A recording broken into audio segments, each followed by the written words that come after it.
రైతాంగానికి నమస్సులతో మట్టి మనిషి కార్యక్రమానికి స్వాగతం. ఈ కార్యక్రమాన్ని సమర్పించేవారు ప్రతిభా బయోటెక్ కోకోలి, సమర్పిస్తున్న వారు పర్ఫెక్ట్. ముందుగా కార్యక్రమంలోని ముఖ్యాంశాలు. పామ్ ఆయిల్ తోటల్లో మేలైన యాజమాన్యం, అధిక దిగుబడులకు శాస్త్రవేత్తల సూచనలు. మార్కెట్లోకి వచ్చిన మిల్లెట్ డ్రింక్ చిన్నపిల్లల నుండి వృద్ధుల వరకు తాగొచ్చంటున్న తయారీదారుడు శైలేష్. శాశ్వత పందిర్లపై రెడ్ రకం చిక్కుడు సాగు, తక్కువ సమయంలోనే ఎకరాకు ₹1,00,000 నికర ఆదాయం పొందుతున్న రైతు.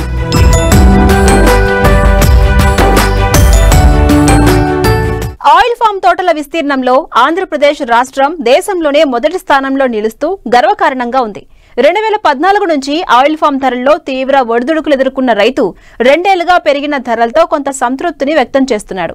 ఈ పంటకు మధ్య దళారుల బెడద లేకపోవడంతో స్థిరమైన ఆదాయాన్ని అందించే పంటగా ఆయిల్ ఫామ్ గుర్తింపు పొందింది. నెల్లూరు నుంచి శ్రీకాకుళం వరకు, అటు రాయలసీమలోని అనంతపురంలోను, తెలంగాణ రాష్ట్రంలోను, ఖమ్మం జిల్లాలోనూ ఈ తోట పంట విస్తరించి ఉంది. పంట విస్తరణకు ప్రభుత్వ రాయితీలు కూడా తోడవడంతో సాగులో రైతు ఉత్సాహంగా ముందడుగు వేస్తున్నాడు. ఈ తోట పంటకు మంచి యాజమాన్య పద్ధతులు కూడా తోడైతే ఎకరాకు 15 టన్నుల దిగుబడి పొందే వీలుందని ఉద్యాన శాఖ తెలియజేస్తోంది. ఆయిల్ ఫామ్ సాగులో అధిక దిగుబడికి దోహదపడే మేలైన యాజమాన్యం గురించి ఇప్పుడు తెలుసుకుందాం.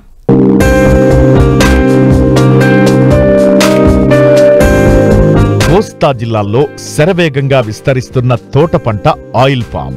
నూనె గింజల్లో అత్యధిక రికవరీ కలిగిన ఏకైక పంటగా ఆయిల్ పామ్ పేరుగాంచింది. నీరు నిల్వ ఉండని సారవంతమైన నల్లగరప నేలలు, ఎర్ర నేలలు ఈ పంట సాగుకు అత్యంత అనుకూలం. అయితే నీటి వసతి ఉన్న ప్రాంతాల్లో ఇసుక భూముల్లో కూడా రైతులు ఈ పంటను సాగు చేస్తున్నారు. సాధారణంగా త్రిభుజాకార పద్ధతిలో ఎకరాకు 57 మొక్కలు వచ్చే విధంగా రైతులు నాటుతున్నారు. దీర్ఘకాలం పాటు కొనసాగే ఈ తోటల్లో మొక్క నాటిన దగ్గర నుండి రైతులు యాజమాన్యంపై తగిన శ్రద్ధ పెడితే మంచి ఫలితాలు సాధించవచ్చని సూచిస్తున్నారు శాస్త్రవేత్త doctor Sudha Jacob. Oil palm అనేది నీరు ఎక్కువగా తీసుకునేటువంటి పంట. అందుకనే దీని సాగుబడిని కూడా ఎక్కడైతే మనకి 2500 నుంచి 3000 మిల్లీమీటర్ల సంవత్సరానికి వర్షపాతం ఉంటుందో అటువంటి ప్రాంతాల్లోనే దీని సాగుని రికమెండ్ చేస్తూ ఉన్నారు. అయితే మన రాష్ట్రంలో మనకు అంత దిగుబడి, అంత వర్షపాతం లేదు కనుక వర్షపాతంతో పాటుగా సాగునీరు అందించగలిగేటువంటి ప్రాంతాల్లో ఈ యొక్క ఆయిల్ పామ్ని మనం సాగు చేసుకోవచ్చు. ప్రపంచవ్యాప్తంగా కూడా టెనారా హైబ్రిడ్నే ఎక్కువగా సాగు చేస్తూ ఉంటారు. దీంట్లో మేలైనటువంటి యాజమాన్య చర్యలు మనం గమనించినట్లయితే ఎకరానికి దాదాపు 57 మొక్కలు పెట్టుకోవాల్సినటువంటి అవసరం ఉంది. ప్రతి మొక్కకి మధ్య 9 మీటర్ల దూరం పెట్టుకుని త్రిభుజాకారంలో మొక్కల్ని మనం నాటుకోవాల్సినటువంటి అవసరం ఉంది. మొక్కలు నాటుకునేటప్పుడు మనం తీసుకోవాల్సిన జాగ్రత్తలను గమనించినట్టయితే 60 సెంటీమీటర్లు ఎటు చూసినా అంటే పొడవు, వెడల్పు, లోతు ఉండేటట్టు గుంటలు తీసుకొని దాదాపు 12 నుంచి 14 నెలల వయసున్నటువంటి ఈ ఆయిల్ పామ్ మొక్కల్ని నాటుకోవాలి. కింద నుంచి చెదలు ఏం రాకుండా ఉండడానికి ఒక 50 గ్రాముల ఫోరెట్ కానీ, దాంతోపాటు సింగిల్ సూపర్ ఫాస్ఫేట్ ఒక 500 గ్రాములు, దాంతోపాటుగా ఒక 20 నుంచి 30 కిలోల సేంద్రియ, బాగా మాగినటువంటి సేంద్రియ ఎరువును కూడా వేసుకున్నట్టయితే మొక్కలు తొందరగా నాటుకొని తొందరగా పెరగడానికి అవకాశం ఉంటుంది. ఆయిల్ పామ్ నాటిన 3 సంవత్సరాల నుండి దిగుబడి ప్రారంభమవుతుంది. మొదటి 3 సంవత్సరాలు చెట్లు ఆరోగ్యవంతంగా పెరిగేందుకు పోషక యాజమాన్యంలో తగిన జాగ్రత్తలు తీసుకుంటే 4వ సంవత్సరం నుండి మంచి దిగుబడి వస్తుంది. ఈ పంటలో చెట్ల వయసును బట్టి ఎరువుల వాడకంలో తగిన జాగ్రత్తలు తీసుకోవాలి. ఎరువుల యాజమాన్యాన్ని గమనించినట్టయితే నత్రజని, భాస్వరం, తర్వాత పొటాష్ ఎరువుల్ని తప్పనిసరిగా మనం అందించాలి. నత్రజని ఎరువుని మనం గమనించినట్టయితే మొదటి సంవత్సరంలో దాదాపు 870 గ్రాముల యూరియాని మనం ప్రతి చెట్టుకి వేసుకోవాలి. రెండవ సంవత్సరంలో దాదాపు 1740 గ్రాములు వేసుకోవాలి. మూడో సంవత్సరంలో మనం చూసుకున్నట్టయితే 2610 గ్రాములు వేసుకోవాలి. ఈ ఎరువుల్ని 3 భాగాలుగా చేసుకొని 4 నెలలకు ఒకసారి మనం చెట్టుకి వేసుకోవాలి. లేదంటే 4 భాగాలు చేసుకొని 3 నెలలకు ఒకసారి మనం చెట్టుకి వేసుకున్నట్టయితే ఎరువుని సక్రమంగా మొక్కకు అందించి తద్వారా మొక్క కూడా సరిగా దాన్ని వినియోగించుకోవడానికి అవకాశం ఉంటుంది. అదే భాస్వరం ఎరువులు మనం గమనించినట్టయితే సింగిల్ సూపర్ ఫాస్ఫేట్ మొదటి సంవత్సరం 1250 గ్రాములు మనం వేసుకోవాలి, అంటే కిలోంపావు వేసుకోవాలి. రెండో సంవత్సరంలో 2500 గ్రాములు అంటే 2.5 కిలోలు వేసుకోవాలి. మూడో సంవత్సరం నుంచి 3750 గ్రాములు అంటే 3 కిలోల 3/4 కిలో దీన్ని మనం ప్రతి చెట్టుకి వేసుకోవాలి. ఒకవేళ చెట్టు వయసు పెరుగుతూ ఉంది, అవసరం ఎక్కువ ఉందంటే కొంత 4 కిలోల దాకా కూడా మనం వేసుకోవచ్చు. అదే పొటాష్ ఎరువులు గమనించినట్టయితే మొదటి సంవత్సరంలో 667 గ్రాములు ప్రతి చెట్టుకి వేసుకోవాలి. రెండవ సంవత్సరంలో 1333 గ్రాములు, మూడో సంవత్సరంలో దాదాపు 2 కిలోలు వేసుకోవాలి. అంటే భూమిలోని పొటాష్ లభ్యతను బట్టి మనం ఈ పొటాష్ ఎరువు వేసుకుంటామని మనం నిర్ణయించాల్సినటువంటి అవసరం ఉంది. ఆయిల్ పామ్ తోటల్లో ముఖ్యంగా సూక్ష్మ పోషక ధాతులోపాలు తలెత్తకుండా బోరాన్ మెగ్నీషియంను సంవత్సరానికి 2-3 దఫాలుగా తప్పనిసరిగా అందించాలి. వీటిని ఇతర ఎరువులతో కలపకుండా ప్రత్యేకంగా వేయాలి. మెగ్నీషియం సల్ఫేట్ కూడా అవసరం ఉంటుంది. మొదటి సంవత్సరం 125 గ్రాములు, రెండో సంవత్సరం 250 గ్రాములు, మూడో సంవత్సరం నుంచి 500 గ్రాములు. ఈ విధంగా మనం ప్రతి చెట్టుకు కూడా వేసుకోవాలి. బోరాన్ కూడా మనం వేసుకోవాలి. మొదటి సంవత్సరం చెట్టుకి 25 గ్రాములు, రెండో సంవత్సరం 50 గ్రాములు, మూడో సంవత్సరం నుంచి ప్రతి చెట్టుకి 100 గ్రాముల చొప్పున మనం వేసుకోవాలి. వీటన్నిటిని కూడా 3 లేదా 4 భాగాలుగా విభజించి 3 నెలలకు కానీ 4 నెలలకు కానీ ఒకసారి వేసుకున్నట్టయితే మొక్క సరిగ్గా మనం వేసినటువంటి పోషకాలని వినియోగించుకుంటుంది. మొక్క మొదల దగ్గర నుంచి 1 మీటర్ వరకు మనం పళ్ళాన్ని కట్టుకోవాలి. ఆ మీటర్ నుంచి రెండో సంవత్సరం వరకు 2 మీటర్ల పళ్ళాన్ని ఉంచుకోవాలి. తర్వాత మూడో సంవత్సరం అయితే ఈ పళ్ళెం యొక్క వ్యాసార్థం మనం 3 మీటర్ల వరకు పెంచుకోవాలి. ఆ ప్రదేశంలో మనం వేసేటువంటి ఎరువులన్నీ వేసుకొని నీరు పెట్టుకున్నట్టయితే మొక్క మనం వేసినటువంటి ఎరువుల్ని తీసుకొని సక్రమంగా వినియోగించుకొని అధిక దిగుబడులు ఇస్తానికి అవకాశం ఉంది. మొదటి 2 సంవత్సరాలు తోటల నుండి దిగుబడి ఉండదు. వేరు వ్యవస్థ పెద్దగా విస్తరించదు. కనుక మొక్కల మధ్య ఖాళీ స్థలంలో అంతర పంటల సాగు ద్వారా రైతులు అదనపు ఆదాయం పొందవచ్చు. దీనివల్ల కలుపు కూడా సమర్థంగా అరికట్టబడుతుంది. 3వ సంవత్సరం నుండి చెట్లు అధిక కొమ్మలతో విస్తరిస్తాయి. కనుక చెట్ల మధ్య నీడ ఎక్కువ ఉండి కలుపు ఉండదు. ఈ దశలో పాక్షిక నీడను ఇష్టపడే కోకో పంటను అంతర పంటగా సాగు చేస్తే ఆయిల్ పామ్ తో పాటు అదనపు ఆదాయం పొందవచ్చు. తోటల్లో నరికిన ఆకులను చెట్ల మధ్య మల్చింగ్ చేసినట్లయితే ఇవి కుళ్ళి సేంద్రియ ఎరువుగా ఉపయోగపడటంతో పాటు భూమిలో తేమను నిలుపుకునే శక్తి పెరుగుతుంది. నీటి యాజమాన్యం విషయంలో ప్రత్యేక శ్రద్ధ వహించాలంటారు శాస్త్రవేత్త. కలుపును కూడా సమర్థవంతంగా నివారించాల్సినటువంటి అవసరం ఉంటుంది. గ్రామాక్స్ అనేటువంటి మందు లభ్యమవుతా ఉంది. ఇది ఒక 5 మిల్లీలీటర్లు లీటర్ రేటు కలుపుకొని మొక్కల మధ్యలో ఉన్నటువంటి ఈ కలుపు మొక్కల మీద పిచికారి చేసినట్టయితే వాటన్నిటిని కూడా మనం సమర్థవంతంగా నివారించుకోవడానికి అవకాశం ఉంటుంది. ఇతర రకాలైనటువంటి కలుపు మందుల్ని ఆయిల్ పామ్లో వాడకూడదు. అంతర్కృషి చేసుకోవాల్సినటువంటి అవసరం ఉంటుంది. అంతర్కృషి చేసేటప్పుడు వేరు వ్యవస్థకు ఎటువంటి నష్టం లేకుండా జాగ్రత్త చర్యలు తీసుకోవాల్సిన అవసరం ఉంది. తర్వాత నీటి యాజమాన్యంలో ప్రత్యేకంగా మనం తీసుకోవాల్సినటువంటి జాగ్రత్తలు గమనించినట్టయితే ప్రతి చెట్టుకు కూడా దాదాపు మొదటి దశలో 150 నుంచి 200 లీటర్ల నీరు అవసరం ఉంటుంది అనమాట ప్రతిరోజు. సో తర్వాత ఈ 2 సంవత్సరం మనం గమనించినట్టయితే దాదాపు 200 నుంచి 250 లీటర్లు అవసరం ఉంటుంది. 3వ సంవత్సరం నుంచి దాదాపు 250 లీటర్లు ఆ పైన మనం ప్రతి చెట్టుకు కూడా అందించాల్సినటువంటి అవసరం ఉంటుంది. వేసవి కాలంలో మాత్రం ఈ యొక్క నీటి అవసరత కొద్దిగా ఎక్కువగా ఉంటుంది. ఒక 50 లీటర్లు ప్రతి చెట్టుకు కూడా పెంచాల్సినటువంటి అవసరం ఉంటుంది. మనం అందించేటువంటి నీటిని మొక్కలు సమర్థవంతంగా వినియోగించుకోవాలంటే మనం డ్రిప్ ఇరిగేషన్ సిస్టమ్ ద్వారా కానీ లేదంటే మైక్రో స్ప్రింక్లర్స్ అంటాం, వీటి ద్వారా కానీ మనం అందించినట్టయితే నీటి యొక్క వృధాని తగ్గించుకొని మొక్క సమర్థవంతంగా మనం అందించేటువంటి నీటిని వినియోగించుకొని అధిక దిగుబడి సాధించడానికి అవకాశం ఉంటుంది. నీరు సరిగ్గా మనం ఇవ్వలేనట్లయితే బెట్ట పరిస్థితులు వచ్చినట్లయితే దిగుబడులు తగ్గడానికి అవకాశం ఉంది, మగ పుష్పాలు రావడానికి అవకాశం ఉంది. కనుక నీటి యాజమాన్యంలో ప్రత్యేకమైనటువంటి జాగ్రత్త చర్యలు తీసుకోవాల్సిన అవసరం ఉంది. ఈ విధంగా మేలైన యాజమాన్య పద్ధతులు చేపట్టినట్లయితే చెట్ల వయస్సు పెరిగే కొద్దీ దిగుబడి వృద్ధి గణనీయంగా ఉంటుంది. నాటిన 7 నుంచి 8 సంవత్సరాల నుండి ఎకరాకు 10 టన్నుల దిగుబడి సాధించవచ్చు.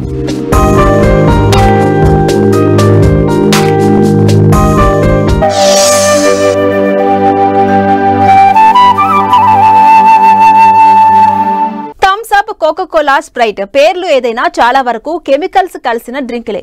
వీటి వల్ల ఎన్నో అనారోగ్యాలను కొని తెచ్చుకుంటున్నాం. అయితే ఇప్పుడు సహజ సిద్ధంగా ఆరోగ్యాన్ని పెంపొందించే మిల్లెట్ డ్రింక్ అందుబాటులోకి వచ్చింది. ఇంతకీ ఆ డ్రింక్ పేరేంటి? దీన్ని దేంతో తయారు చేస్తారు? ఎక్కడ దొరుకుతుందో తెలియాలంటే ఈ స్టోరీని తప్పకుండా చూడాల్సిందే.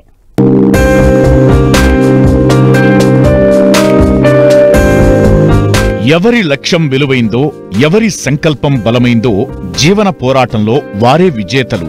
ఈ మాటలు సరిగ్గా సరిపోతాయి గండూరి శైలేష్కు. ఫార్మసీ పూర్తి చేసిన ఈ యువకుడు దాదాపు 14 ఏళ్ల పాటు హైదరాబాద్లోని పలు ఫార్మా కంపెనీల్లో ఉద్యోగం చేశాడు. అయితే ఉద్యోగం తనకు తృప్తినివ్వలేదు. ఏదో సాధించాలనే పట్టుదలతో నేడు అగ్రి స్టార్టప్కు నాంది పలికాడు.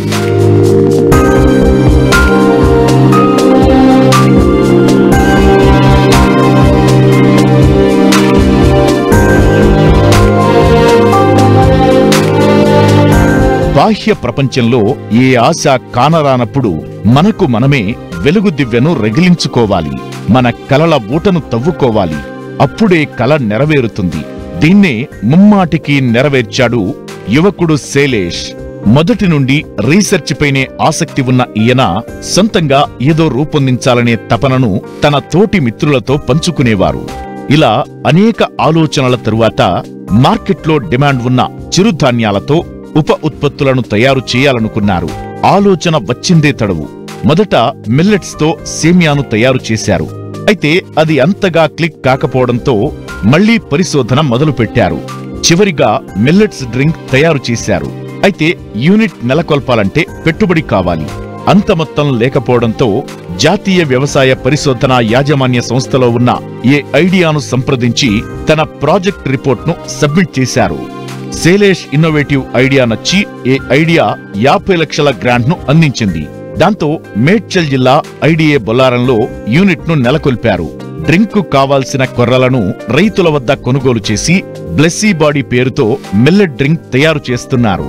ప్రస్తుతం సూపర్ మార్కెట్లు, అమెజాన్, ఫ్లిప్కార్ట్ లాంటి ఆన్లైన్ సంస్థల్లో ఈ డ్రింక్ ను అందుబాటులో ఉంచారు. త్వరలోనే వినియోగదారులకు అందుబాటులో ఉండేలా ఏర్పాట్లు చేస్తున్నారు.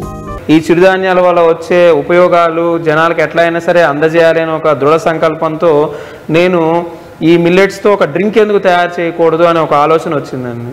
ఆలోచన రాగానే వెంటనే నేను మన సెంట్రల్ గవర్నమెంట్ని బయోటెక్నాలజీ ఇగ్నిషన్ గ్రాంట్కి నేను అప్లై చేయడం జరిగింది. ఇది మన ఏఐడియా నాన్ వారి సహకారంతో నేను ఈ గ్రాంట్కి నేను అప్లై చేశాను. ఈ గ్రాంట్ అప్లై చేసిన తర్వాత నాకు ఒక సంవత్సరం తర్వాత ఈ గ్రాంట్ అనేది వచ్చింది. వాళ్ళు ఒక 50 లక్షలు నాకు గ్రాంట్ ఇచ్చారు గవర్నమెంట్. సో ఆ గ్రాంట్తో నేను వెంటనే 2023లో మన ఐడిఏ బొల్లారంలో ఒక యూనిట్ని నేను ప్రారంభించాను. ఒక 1.5 ఇయర్ పాటు నేను చాలా బాగా శ్రమపడి ఒక మిల్లెట్తో ఒక డ్రింక్ని తయారు చేశాను అన్నమాట. ఈ డ్రింక్ ఎట్లా తయారు చేస్తాను అంటే మొట్టమొదటిగా నేను రైతుల దగ్గర నుంచి ఈ కొర్రలు, మనం వాడే చిరుధాన్యాలు మెయిన్ కొర్రలు తీసుకుంటున్నాను. రైతుల దగ్గర నుంచి కొన్న తర్వాత ఇప్పుడు మనము ఈ కొర్రల్ని ఈ డ్రింక్ లాగా ఎలా ప్రాసెస్ చేస్తామో తెలుసుకుందాం. మొట్టమొదటిగా మనము కొర్రల్ని నానబెడతాం. మనం ఇప్పుడు ఆ కొర్రల్ని నానబెట్టిన తర్వాత ఈ సీడ్ జెర్మినేటర్లో వేస్తాం అన్నమాట. దీన్ని సీడ్ జెర్మినేటర్ అంటాం. మనం తెలుగులో చెప్పాలంటే దీన్ని మొలకెత్తటము అంటారు. ఎప్పుడైతే మనం ఆ క్లీన్ చేసిన కొర్రల్ని దీంట్లో వేసి మనము ఒక టెంపరేచరు, హ్యూమిడిటీ మెయింటైన్ చేస్తున్నప్పుడు ఈ కొర్రలు చక్కగా మనకి మొలకెత్తుతాయి అన్నమాట. ఇవన్నీ ఈ ట్రేస్లో వేసి మనం దీన్ని మొలకెత్తుతాం. ఈ మొలక ఒక 48 గంటల పాటు మొలకెత్తేలాగా చేస్తాం దీన్ని. ఇలా మొలకెత్తడం వల్ల మనకి ఉపయోగాలు ఏంటయ్యా అంటే ఈ కొర్రల్లో ఉన్న ఒక చెడు పదార్థాలు కానీ లేదా యాంటీ న్యూట్రియంట్స్ అంటాం. అంటే అవి మన బాడీకి కానీ మన హెల్త్కి కానీ అంతగా ఉపయోగపడవు. సో మనం ఇలా మొలకెత్తడం చేయడం ద్వారా 48 గంటలు మొలకెత్తడం వల్ల ఈ చెడువన్నీ మనం తీసేస్తున్నాం. దానివల్ల ఆ పోషకాలు అనేవి మనకి ఇంకా అందడానికి ఉపయోగపడుతుంది. నెక్స్ట్ ఈ సీడ్ జెర్మినేషన్ అయిపోగానే మనం ఈ కొర్రల్ని ఏం చేస్తామంటే ఆ మొలకెత్తిన కొర్రల్ని మళ్ళీ మనం దీంట్లో ఎండబెడతాం అనమాట. దీన్ని మనం ట్రే డ్రైయర్ అంటాము. దీనిలో మనకి టెంపరేచరు ఆ కంట్రోల్ అనేది ఉంటుంది. దీన్ని మళ్ళీ ఒక 4-5 గంటల పాటు ఇట్లా పోసుకుంటూ మనం దీన్ని ఇలా స్ప్రెడ్ చేసుకుంటూ ఈ ట్రేల్లో మనం ఎండబెడతాం అనమాట. ఈ కొర్రల్ని మనం ఆ ఎండబెట్టిన కొర్రల్ని తీసుకొచ్చి ఈ మిషన్లో పోస్తాము. ఎప్పుడైతే మనం ఈ కొర్రల్ని ఈ మిషన్లో పోస్తామో అది పిండి రూపంలో ఇలా మనకి బయటికి వస్తుంది. మనకు అక్కడ పొడైనది మొత్తం నీళ్ళలో కలిపి అవన్నీ కూడా ఈ మిషన్లో పోసుకున్నాం. దీన్ని మనము ఫెర్మెంటర్ అంటాము. మనం అక్కడ పొడి చేసిన దాన్ని తీసుకొచ్చి మిషన్లో వేసి నీళ్లు మనం ఇంకా అవన్నీ కలుపుకుంటాం. ఇంకా దీనిలో మనం ఏంటంటే మనం చక్కెర యాడ్ చేయట్లేదు, ఎటువంటి కెమికల్స్ కూడా మనం యాడ్ చేయట్లేదు. స్టీవియా అనే ఒక మొక్కల నుంచి తీసిన ఒక న్యాచురల్ స్వీట్నర్ని వాడుతున్నాం. అది కూడా మనం రైతుల దగ్గర నుంచి వాళ్ళకి ఇచ్చి వాళ్ళ చేత పండించి మనం ఆ స్టివియా మనం బైబ్యాక్ అగ్రిమెంట్ అలా చేసుకుని మనం ఆ స్టివియా పొడిని వాడతాం అన్నమాట. ఇది తీయగా ఉంటుంది, దానివల్లే మనకి ఇది డ్రింక్ తీపిగా ఉంటుంది. ఇది చిన్నపిల్లల నుంచి వృద్ధుల వరకు షుగర్ పేషెంట్లు వీళ్ళందరూ తాగటం కోసం ఒక లక్ష్యంతోనే తయారు చేయబడింది. ఇప్పుడు డయాబెటీస్ ఉన్న వాళ్ళకి గబాన షుగర్ ఉన్న డ్రింక్స్ తీసుకోవాలంటే ఇబ్బంది పడుతూ ఉంటారు.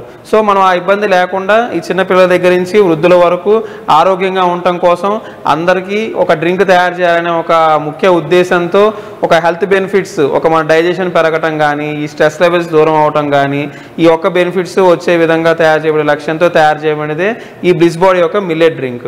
ఇప్పుడు మనం చూద్దాం, దీంట్లో మనం ఆల్రెడీ ప్రాసెస్ చేసి ఉంచాము మొత్తం.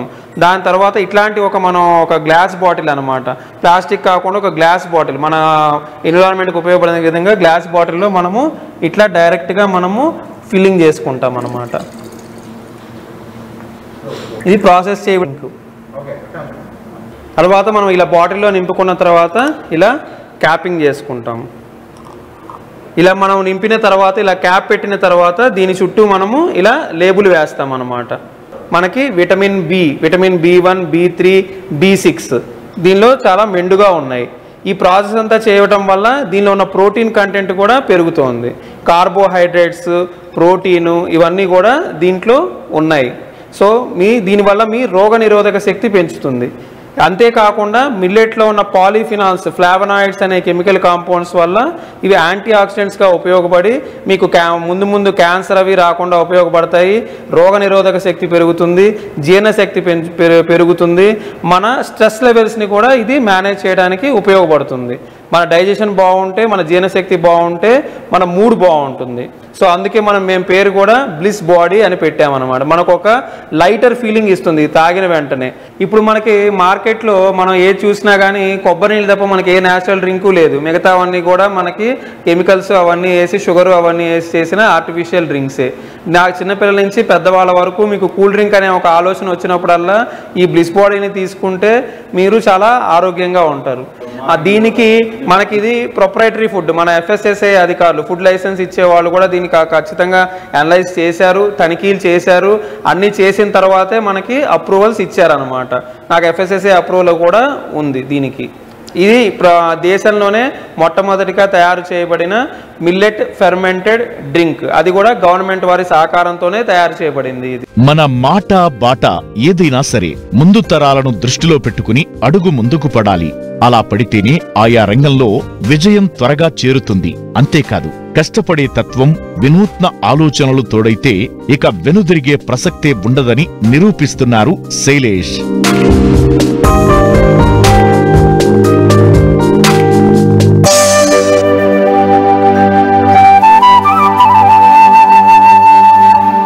ఉభయ తెలుగు రాష్ట్రాల్లో పండించే కూరగాయల పంటల్లో చిక్కుడు ఒకటి. వీటిలో అనేక రకాలు రావడంతో సీజన్ కు సంబంధం లేకుండా సాగు చేస్తున్నారు రైతులు.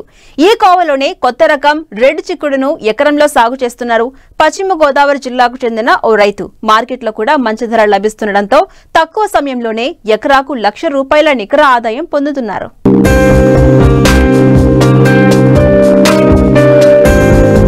చిక్కుడు. ఈ కాయగూరను ఇష్టపడని వారు ఉండరు. చిక్కుడులో ప్రధానంగా 2 రకాలు అందుబాటులో ఉన్నాయి. ఒకటి పందిరి చిక్కుడు కాగా రెండోది పొద చిక్కుడు.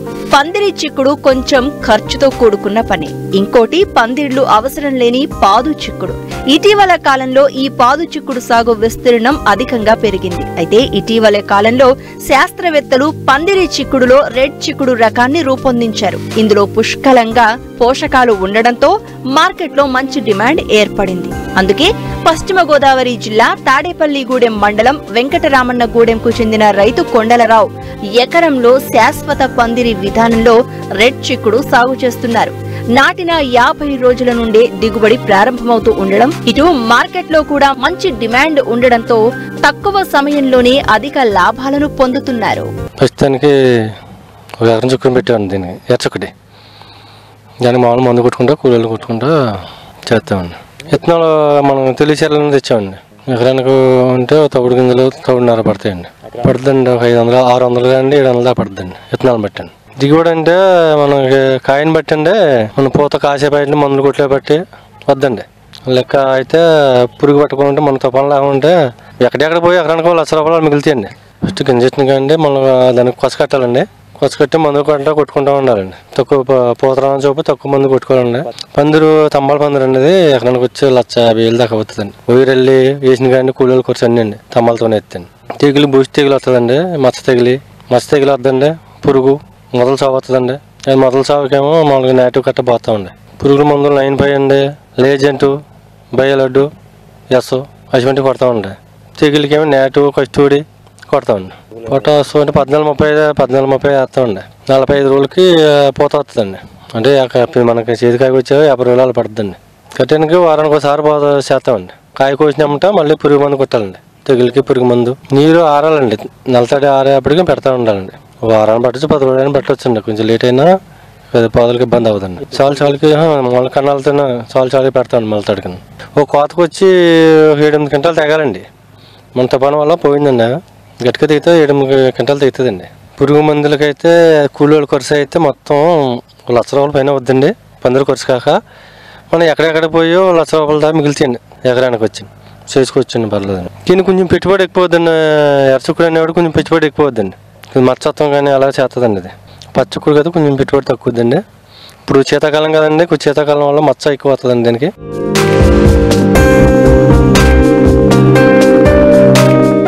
వ్యవసాయంలో సమస్యలకు సందేహాలకు సమాధానాల కోసం మట్టి మనిషి రైతుకు అండగా నిలుస్తోంది. మీరు సంప్రదించవలసిన మా చిరునామా మట్టి మనిషి 10 TV, road number 36, Jubilee hills, Hyderabad 500033. మా ఫోన్ నెంబర్ 04030010110 మరియు 8897186111. మరిన్ని ఆసక్తికరమైన విశేషాలతో ప్రతిభా బయోటెక్ కొక్కొల్లి సమర్పించి మరియు సమర్పిస్తున్న వారు పర్ఫెక్ట్ మట్టి మనిషి కార్యక్రమంలో మళ్ళీ కలుసుకుందాం. అంతవరకు సెలవు, నమస్కారం.